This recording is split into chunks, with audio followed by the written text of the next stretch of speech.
আসসালামু আলাইকুম এভরিওয়ান। ফুলকপির তরকারি রেসিপি শেয়ার করব। তার জন্য চুলাতে কড়াই বসিয়ে দিয়েছি।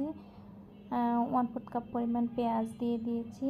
পেঁয়াজ কুচি এখন এগুলোকে ভেজে সফট করে নিয়েছি। দিয়ে দিচ্ছি 1 টেবিল স্পুন পরিমাণ রসুন পেস্ট, স্বাদ মতো লবণ, 1 টিস্পুন হলুদের গুঁড়ো, 1/2 টিস্পুন মরিচের গুঁড়ো। ঝাল আপনারা আপনাদের টেস্ট অনুযায়ী দিবেন। তারপরে একটু তেলের মধ্যে ভেজে নিব। ভেজে নিয়ে এর মধ্যে দিয়ে দিব মাছ। আপনারা যতগুলো মাছ দিয়ে রান্না করবেন ততগুলো দিবেন। তারপরে দিয়ে দিচ্ছি পানি দিয়ে এখন ওই মাছগুলোকে আমি জাল করে কষিয়ে নিব। ঢাকনা দিয়ে দিচ্ছি। কষানোর পরে মাছগুলো হয়ে গিয়েছে।